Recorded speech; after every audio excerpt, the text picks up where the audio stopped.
नमस्कार फ्रेंड्स।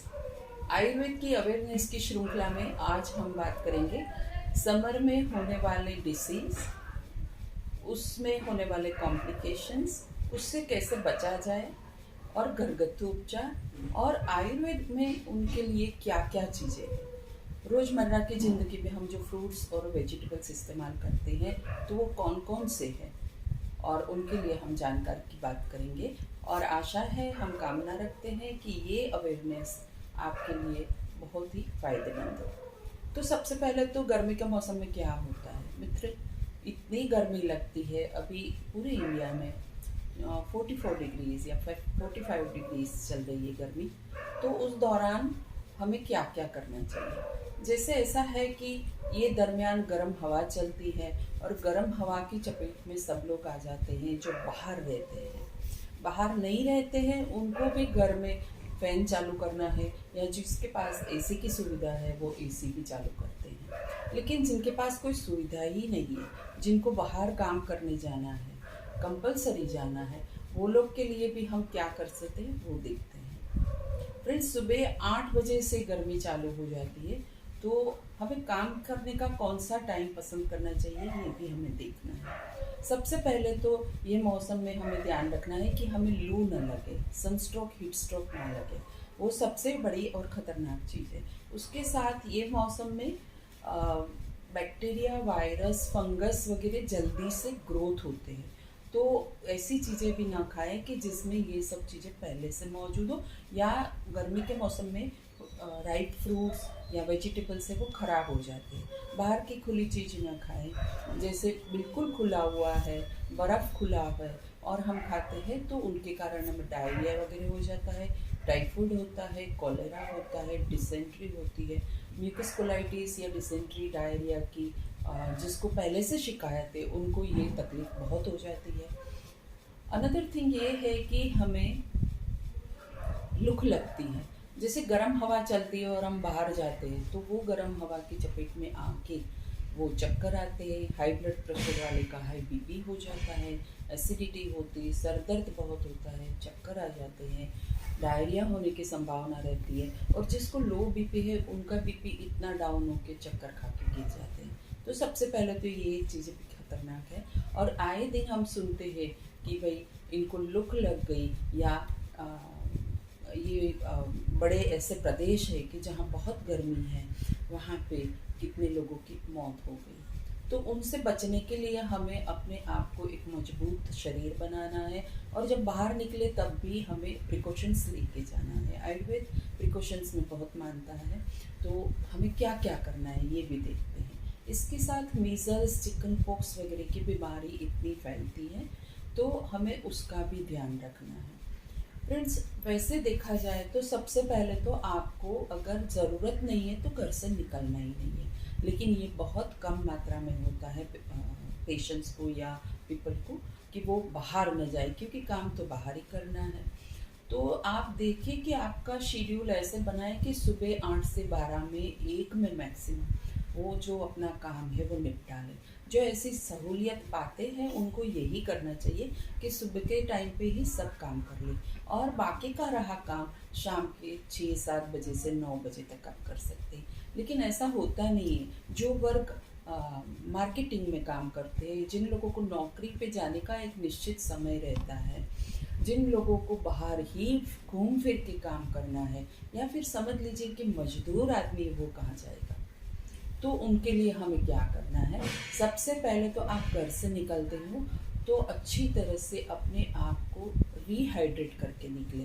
मतलब जो हमारे शरीर में पानी का प्रमाण है वो बरकरार रहे, वो एकदम हमारा शरीर पानीमय हो ऐसा कर डाले। ऐसा कैसे कर सकते हैं? जैसे सुबह आप बाहर जाते हैं तो 2-3-4 ग्लास अच्छी तरह से पानी पी के जाएं, लेकिन पानी को सिर्फ पानी के हिसाब से न पिए। उसमें आप ऐसा कर सकते हैं कि उसमें आयुर्वेद के हिसाब से जो वायु पित्तनाशक औषधियाँ हैं या जो घर के मसाले उनका बेमिसाल उपयोग आप कर सकते हैं। तो जैसे अभी आप देखिए कि ये जीरा है, तो ये जीरा है, ये जैसे सौंफ है, ये जैसे काली मुनक्का है, ये इलायची का दाना है। तो ये सब को एक कॉटन के कपड़े में बांध दीजिए, आधा आधा सा कूट के या कूट करके कॉटन के कपड़े में बांध दीजिए और कॉटन के कपड़े में ऐसे मिक्स करके इनकी एक अच्छी तरह से गांठ मार के पोटली बना दीजिए और वो पोटली जैसे पानी के मटके में डाल दीजिए। देखिए ठंडा पानी हमें फ्रीज का अच्छा लगता है, लेकिन फ्रीज का पानी जो है वो गले को ख़राब करता है, टॉन्सिल की बीमारी भी लाता है, कफ वगैरह भी होता है। और सेकंड थिंग, हमें संतुष्टिकरण जो उनसे मिलना चाहिए कि हाँ हमने पानी पिया, वो सिर्फ और सिर्फ मटके का पानी ले सकता है। तो आपको क्या करना है कि गर्मी के मौसम के लिए एक अच्छा सा मटका भी खरीदना है, पानी पूरी रात पूरा दिन उसमें भर के ये पोटली जो है वो डुबो देना है। वो पूरे दिन रहेगी पोटली और सबको वो ही पोटली का पानी पीना है।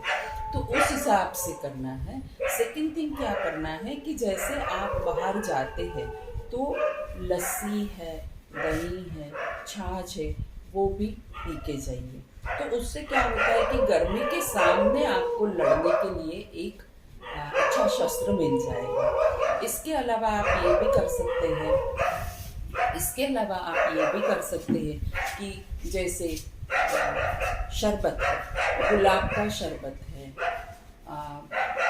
कोड़ा जिसको बोलते हैं उसका शरबत है, आप जासूद के फूल का शरबत बना सकते हैं, सौंफ का शरबत ले सकते हैं।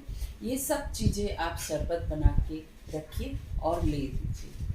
गुलाब का शरबत जैसे आपको बाहर मिलता है, कोड़ा का शरबत बाहर मिलता है, सौंफ का शरबत बाहर मिलता है, गन्ने का रस मिलता है, मौसम्बी संतरे का जूसेस मिलते हैं और शिकंजी भी बाहर मिलती है, नारियल पानी है, खीरा ककड़ी है, उसका भी आप जूस का सेवन कर सकते हैं। तो ये सब अगर आप घर से बाहर जाते हैं तब पी के निकलते हैं तो सबसे पहले आपकी जो शरीर की अंदर की पित्त है या जो पित्त रूपी जो बोलते हैं गर्मी है, हीट है, उसको हम बैलेंस कर सकते हैं। और आप बाहर जाते तो आपको जितना लगना चाहिए धूप या जितनी धूप के कारण आपको तकलीफ होती है वो सब नहीं होता है, शरीर का टेम्परेचर भी आपका एक नॉर्मल सा बना रहता है। इसके अलावा आपको क्या करना है कि जैसे आप बाहर जाते हैं, लू लगने के पूरे चांसेस है, तो आप अपने काम को पिसमिल में करिए और कहीं पे अगर ज़्यादा ऐसा कुछ इफ़ेक्टिव मतलब ऐसा लग रहा है कि आपको धूप लग रही है तो आप तुरंत शेड में चले जाइए, वृक्ष के नीचे चले जाइए और थोड़ी देर के बाद जहाँ पे बैठे वहाँ ठंडक हो जाए, उसके बाद आप पानी पी सकते हैं। तो पानी की बोतल भी आपको साथ में ही रखनी है। इसके अलावा ये मौसम में आप दूधी का बहुत अच्छी तरह से खीरा ककड़ी का इस्तेमाल कर सकते हैं। खीरा ककड़ी का जूस निकाल के भी आप ले सकते हैं। उसमें आपको सोल्ट डालना है, काला नमक डालना है, थोड़ा सा मरी डालना है जिससे डाइजेशन प्रॉपर हो।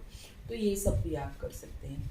जो लोग को ऐसी बीमारी है कि उनका जो इसके आयुर्वेद के हिसाब से मृदु कोष्ठ है, मतलब कुछ भी खाते हैं तो डायरिया की संभावना रहती है, बाहर का खाते हैं, तीखा मसाले वाला खाते हैं, तो ये सब चीज़ें अभी अवॉइड करनी चाहिए और दाड़म का जूस का रेगुलर बेस पे सेवन करना चाहिए। जो लोगों को डायरिया और डिसेंट्री मतलब पैचिस पड़ते हैं, आँव गिरती है, कभी कभी खून भी गिरता है मोशन के साथ, तो वो लोगों को तो गर्मी के मौसम में खास ख्याल रखना चाहिए।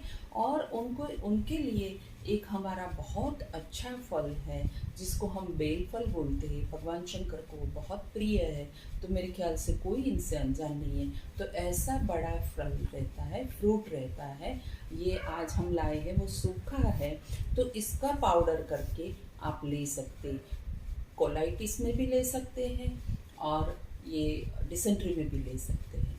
इसके उपरांत यही फल जब अच्छा होता है, कच्चा होता है, तो बहुत अच्छा स्मूथ स्किन वाला ग्रीन होता है, तो इसका आप एक मुरब्बा बना सकते हैं, शरबत बना सकते हैं, तो वो भी आप रेगुलर बेस पे इस्तेमाल कर सकते हैं। इसके अलावा आप अपने आप को रिहाइड्रेट करने के लिए जो टेस्ट में अच्छा है ऐसा लौकी का दूध बना सकते हैं, जिसे हम दूधी का दूध बोलते हैं। तो कैसे बनाते हैं, तो दूधी को अच्छी तरह से कद्दूकस करके उसमें गाय का दूध मिला के शक्कर और इलायची डाल के 1-2 उफान आने देना है। ये एक दो उफान इसलिए आने देना है कि दूध को गाढ़ा नहीं बनाना है, और आपको उसको फ्रीज में रखना है या उसमें आइस डाल के धीरे धीरे सिप करना है। इसी हिसाब से आप दही का घोल बनाइए। एकदम जाड़ा दही लेके उसका घोल बनाइए, उसमें थोड़ा सा पानी डालिए और उसको मथ के एक लस्सी जैसा बनाइए, और उसमें आप गुलाब का शरबत डाल सकते हैं या उसमें रोस्टेड जीरा डाल दीजिए और नमक डाल दीजिए, काला नमक डाल दीजिए और धीरे धीरे सिप कर सकते हैं। ये मौसम में आम की बात भी हम कर सकते हैं। तो कच्चा आम जो है वो और प्याज, ये दोनों बहुत अक्सीर है लू के सामने लड़ने के लिए। तो आपको कच्चे आम की कचुम्बर या सलाद और उसमें टमाटर और उसमें अनियन, ये बहुत महत्व की चीज़ है। तो वो रोज़ आपको लेना है, अपने लंच के साथ बिल्कुल ही लेना है, पूरे दिन में कभी लेना है, आम का पन्ना भी लेना है। तो ये हुई कि कैसे आप ये सब घरेलू चीज़ें इस्तेमाल करके अपने आप को लू से अलग रख सकते हैं। नींबू का जैसे शरबत बना लीजिए। गन्ने का जूस जहाँ साफ़ सुथरा है, जहाँ साफ़ सुथरा गन्ने का जूस मिलता है, तो दिन में एक बार ले सकते हैं। पके आम को भी ले सकते। एक सावधानी बरतनी है कि जो लोग को डायबिटीज़ की समस्या है, उनको पका आम है या गन्ने का जूस है वो थोड़ी कम मात्रा में लेना चाहिए, और लेकिन हर रोज़ ये ले सकते हैं अपने रेगुलर मेडिकेशन के साथ। इसके अलावा आप क्या कर सकते हैं कि जब बहुत डिसेंट्री है, डायरिया है, जैसे ये सीज़न में बाहर का तला हुआ, मिर्ची वाला, मसालेदार, लहसुन ज़्यादा डाला है, ऐसा गरम गरम हॉट और स्पाइसी फूड लेने के कारण क्या होता है कि आदमी को खुद को बहुत पसीना आता है, खुद को बहुत गर्मी लगती है। तो उसके कभी कभी उसके कारण भी डायरिया हो जाता है, और जहाँ हम खाते हैं वहाँ हमें पता नहीं होता है कि वो फ्रेश बना हुआ है कि नहीं। तो फूड पॉइजनिंग के बहुत चांसेस रहते हैं, जिसमें पेशेंट को डायरिया भी बिल्कुल होता है, उसके साथ साथ उसी प्रमाण में उल्टियाँ चालू हो जाती हैं। तो ये एक बहुत डेंजरस कंडीशन हो जाती है कि लगातार उनको डायरिया और उल्टियाँ होती है, और आदमी का जो पानी है बॉडी में उसका पूरा डिहाइड्रेशन हो जाता है। आदमी की चमड़ी है वो सिकुड़ जाती है और लुक्खी हो जाती है, मतलब ड्राई हो जाती है, होश नहीं रहते हैं। तो ऐसे टाइम में आपको तुरंत डॉक्टर को कांटेक्ट करना चाहिए। लेकिन अगर समझ लीजिए कि आपका पेट ब्लोटिंग कर रहा है, थोड़ा सा ऐसा अनईजीनेस लग रहा है, मछली आती है, नौशिया होता है, उल्टी होती नहीं है, कभी कभी एकाध उल्टी होती है, एकाध मोशन हो जाता है, फिर भी ऐसा लगता है कि पेट में कुछ भरा पड़ा है, तो उस दौरान आपको काला नमक बहुत काम करता है, थोड़ी सी सूंठ काम करती है, और नमक और शुगर का प्रमाण हमारे शरीर में अच्छी तरह से बैलेंस रहे ऐसा हमें करना है।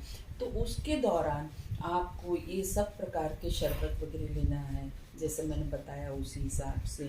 गुलाब का शरबत, गुलकंद ले सकते हैं, कोड़ा का पाक ले सकते हैं, बिल्व फल ले सकते हैं, उसका शरबत ले सकते हैं, सौंफ का शरबत ले सकते हैं। इसके साथ टुकमरिया आता है, जैसे सब्जा बीज बोलते हैं, तो उसको भी आप घर में एक कटोरी में भिगो के रखिए, 15 मिनट भिगोने में लगता है। तो वो भी आप अपना जो भी व्यंजन ठंडा होता है, दूध है या दही है या छाछ है या नारियल पानी है, उसमें डाल के उसका घोल बना के आप ले सकते हैं।